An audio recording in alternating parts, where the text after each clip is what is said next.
नमस्कार, मैं जितेंद्र चतुर्वेदी। आपसे आग्रह रहेगा कि अगर मतांतर से नहीं जुड़े हैं तो जुड़िए, वीडियो को लाइक करिए और साझा करना मत भूलिए।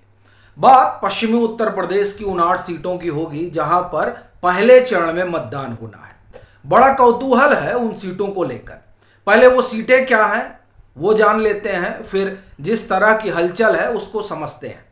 देखिए, उन सीटों में कैराना है, नगीना है, बिजनौर है, सहारनपुर है, मुजफ्फरनगर है, पीलीभीत है, रामपुर और मुरादाबाद। ये कुल 8 सीटें हैं। 14 में तकरीबन सभी सीटों पर कमल खिला था। 19 में समीकरण बदला और महागठबंधन आकार में आया। सपा और बसपा साथी बना और उसकी वजह से इन 8 सीटों में जो 2014 में प्रदर्शन रहा भाजपा का, वो 2019 में नहीं दोहरा पाई। अब जब 2024 का चुनाव एक तरह से आप कहें कि दहलीज पर दस्तक दे चुका है और 19 अप्रैल को इन सीटों पर चुनाव होना है, तो ऐसी स्थिति परिस्थिति में यहाँ क्या कुछ होने जा रहा है? क्या भाजपा अभी भी अपर हैंड है या फिर सपा और बसपा ने इसमें बाजी मारी है, उस स्थिति में है? इन तमाम चीज़ों को हम लोग जानेंगे, समझेंगे। वो इसलिए भी ज़रूरी है क्योंकि आप देखें तो वहाँ पंचायतों का दौर चल रहा है। कहीं जाट की पंचायत हो रही है तो कहीं राजपूतों की पंचायत हो रही है, तो कहीं त्यागी अपनी पंचायत कर रहे हैं। सैनी समाज भी जुट रहा है, मुसलमानों की भी अपनी पंचायत हो रही है। तो अगर एक तरह से आप देखें तो पश्चिमी उत्तर प्रदेश के इन 8 सीटों पर चुनाव से ठीक पहले जातीय ध्रुवीकरण भी दिखाई दे रहा है और विमर्श भी। जैसे 2-3 चीजें आपको बताता हूं मैं, फिर आगे बढ़ता हूं गुणा भाग और समीकरण को लेकर कि क्या कुछ चल रहा है।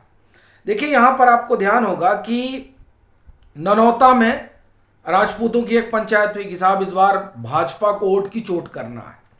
मजेदार बात यह है कि राजपुरा में ननौता पंचायत का विरोध हुआ कि नहीं, ये लोग गलत कह रहे हैं और हम लोग जो है इस ढर्रे पर नहीं जाएंगे, यानी हम भाजपा के साथ खड़े रहेंगे। कहना अपना यह है कि राजपूतों में भी धड़ेबाजी है कि जाए या ना जाए। अच्छा, इसमें एक नाराजगी जो संगीत सोम की है, उसमें यह कहा ही जा रहा है कि सरदना सीट को लेकर वो मानते हैं कि नहीं, इसमें संजीव बालियान की अपनी भूमिका रही। क्या रहा क्या नहीं रहा, लेकिन इन दोनों लोगों के बीच का टकराव सामने आ गया है।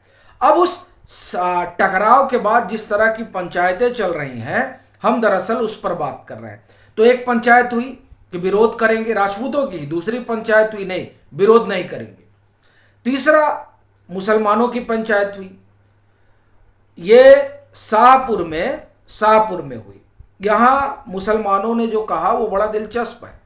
उन्होंने कहा कि लोकसभा चुनाव में वो भाजपा का समर्थन करेंगे। ये अपने आप में बड़ी ऐतिहासिक घटना है। पश्चिमी उत्तर प्रदेश की 8 सीटों पर जो चल रहा है उसी की हम चर्चा कर रहे हैं। फिर एक त्यागी समाज जुटा सौजनी में, वहां जो है इन लोग पंचायत की। अब देखिए, कहा जा रहा है कि त्यागी नाराज है, लेकिन अंदर खाने वोट कहां करेंगे, ये बड़ा सवाल है। इसी तरह से एक जो है गुज्जरों की पंचायत हुई। कहां हुई? टिटौड़ा में। ठीक है, मेरठ के सिसौली में भी जो है एक पंचायत हुई। फिर राकेश टिकैत का बयान नरेश टिकैत का बयान आप देख ही रहे हैं। इस तरह से अगर आप देखें तो तमाम जो जात बिरादरी है वो अपनी पंचायत कर रही है, कोई समर्थन में कोई विरोध में। ये बड़ी चीज है कि जो पंचायतें हो रही हैं वो पंचायतें, अगर आप उन पंचायतों पर गौर करें तो पाएंगे कि वही लोग हैं जो भाजपा के वोटर हुआ करते हैं। अब वो पंचायतें पक्ष और विपक्ष में कर रही हैं, इसीलिए सबके कान खड़े हैं। बड़ा सवाल यह है कि क्या ये भाजपा के खिलाफ जा रहे हैं? अब इसको समझने के लिए आपको एक नीरजा चौधरी की रिपोर्ट है। बड़ी पत्रकार है नीरजा चौधरी, वो भी पश्चिम टहलकर आई है और जिन 8 सीटों पर चुनाव होना है उसमें वो 2-3 चीजें बड़े मुखर तरीके से कहती हैं। पहली चीज तो ये कि यह बात ठीक है कि अब उस तरीके का पोलराइजेशन नहीं है जैसा 14 और 19 में था। 14 में अलग फैक्टर काम कर रहा था कि कांग्रेस को हटाना है, यूपीए को हटाना है। 2019 में अलग फैक्टर था कि मोदी को फिर लेकर आना है और बालाकोट, भारत पाकिस्तान, ये तमाम चीजें थी। लेकिन इस बार के चुनाव में 2024 के चुनाव में ये बातें नेपथ्य में चली गई हैं। बावजूद इसके जो आप ये कहें कि वहां की कम्युनिटी का हिंदुत्व से जुड़ा हुआ है, वो एक बड़ी चीज है।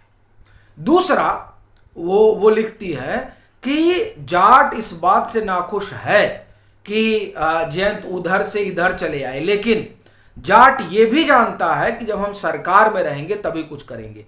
कहना अपना यह है कि जो भाजपा को जो जाट वोट करते थे वो तो है ही है, साथ ही साथ रालोद का जाट भी लामबंद हुआ है, खास तौर से जयंत चौधरी के पीछे, और वो ये चाहता है कि जयंत चौधरी की हिस्सेदारी सरकार में हो। यानी जयंत चौधरी जो है वो आप एक तरह से कहें कि उनका इफेक्ट यहां पर काम कर रहा है, और इसलिए यह माना जा रहा है कि इस जाटलैंड में भाजपा अगर 8 यानी 14 की स्थिति नहीं दोहरा रही है तो जरूर वो 2019 से बेहतर कर रही है। यहां पर यह सबसे बड़ी चीज है, क्योंकि जिस समाज को लेकर कहा जा रहा था ना कि अब बहुत नाराज हैं और ये टूट रहे हैं, तो कम से कम रालोद के जुड़ाव ने उस टूटन को खत्म किया है। और ये देखिए, ये तमाम जो रिपोर्ट है वो सभी जानते हैं कि रालोद का जो भाजपा का जाट है वो तो है ही, रालोद का जो जाट है यानी जो जयंत का फॉलोअर है वो भले ही अभी उसकी भावें चढ़ी हो, लेकिन अल्टीमेट जो है वो जाएगा किसके साथ? रालोद के साथ, यानी जयंत के साथ। तो जयंत कहां है? एनडीए में है। तो इसलिए एक बात तो ये हुई। दूसरी चीज अगर आप देखें कि ये जो नाराजगी है, नाराजगी ब्राह्मणों की भी थी 2022 में भाजपा से। मजेदार बात यह है कि ब्राह्मणों की भी एक सभा हुई है, पंचायत हुई है पश्चिम में, इन जो इलाकों में चुनाव होने हैं, तो वो नाराजगी थी, लेकिन उसके बाद में भी वो भाजपा के साथ खड़े हुए। अब सवाल यह है कि क्या इस बार भी ऐसा होगा? देखिए, योगी आदित्यनाथ को लगाया गया है, राजनाथ सिंह की वहां सभाएं हो रही हैं, बातें कई तरह की हो रही हैं। कुछ लोग कह रहे हैं कि ये इसको योगी आदित्यनाथ ही हवा दे रहे हैं। अब उसमें कितनी सच्चाई है ये एक अलग मसला है, लेकिन योगी आदित्यनाथ लगे हुए हैं कि किसी तरीके से वहां पर डैमेज कंट्रोल हो। इसके बाद अगर आप दूसरी चीज देखें तो 2014 और 2019 से ये चुनाव तो अलग है ही है। क्यों?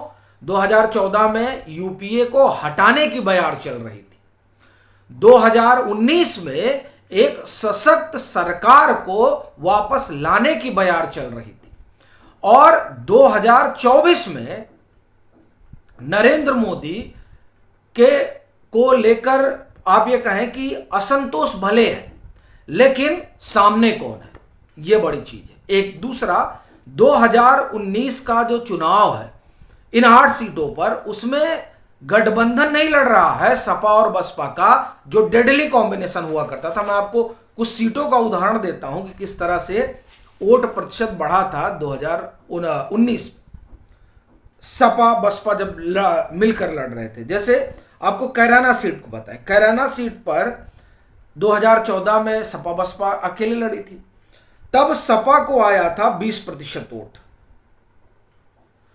और 2019 में जब सपा बसपा एक साथ लड़ी तो आया 42.40% वोट, यानी सीधे सीधे 2 गुने का जंप हुआ। नगीना सीट देखिए, 20% 29% सपा पाई थी 2014 में, लेकिन 2019 में गठबंधन था, 39% मत पाए। यानी ये जो जंप था और ये जो इनके साथ आने से वोट का चंक था वो तो बिखर गया। जब बिखर गया तो 2019 वाली स्थिति तो रही नहीं। तो जब 2019 वाली स्थिति रही नहीं तो ये कहना मुझे लगता है ठीक नहीं होगा कि इन 8 सीटों पर भाजपा की स्थिति किसी भी आप तरह से कम है या कमजोर है। ऐसा लगता है कि इस बार यहां पर जैसे आप देखिए कैराना, नगीना और बिजनौर, तो ये तो जो उधर खड़े हैं वो भी मान रहे हैं कि यहां संभावना ज्यादा है, लेकिन इसके अलावा मुझे लगता है कि सहारनपुर यानी राम लखन शर्मा, वही सहारनपुर वाली जो सीट है भाजपा की, उनका नाम देखिए ठीक ठीक याद नहीं आ रहा, वो सीट मतलब वो माना जा रहा है कि निकल जाएगी। पीलीभीत, देखिए इसमें जो पीलीभीत वाली सीट है वो जाहिर सी बात है कि वो सीट फंसी हुई है, और उसके फंसने का कारण देखिए वो वरुण मेनिका की पारंपरिक सीट रही है, वहाँ से वो निर्दलीय भी चुनाव जीते हैं, और उस आप एक तरह से कहें उस परिवार का अपना वहाँ प्रभाव है। तो इसलिए पीलीभीत जो है वो भाजपा के लिए टेढ़ी खीर है। रामपुर 2014 में इन लोगों ने जीती थी, 2019 में आजम खान उस सीट से लड़े थे। अब 2024 में यहाँ क्या होगा ये देखना बड़ा रोचक होगा। और दूसरा मुरादाबाद वाली सीट जो है, यानी 3 सीट मुझे फंसी लगती है अगर भाजपा के नज़र से देखें तो, रामपुर, मुरादाबाद और पीलीभीत। अब आप कहेंगे मुजफ्फरनगर पे तो सब कह रहे हैं कि संजीव बालियान के लिए बड़ी कठिन है, और आप मुजफ्फरनगर को फंसी सीट नहीं मान रहे। देखिए 5 सीट तो हम यहाँ सहज मान रहे हैं जिसमें मुजफ्फरनगर नहीं आती है। रामपुर, मुरादाबाद और पीलीभीत ये 3 सीट फंसी हुई। आप एक तरह से कहें कि यहाँ थोड़ा किस करवट बैठेगा मामला, ये देखने वाली बात रहेगी।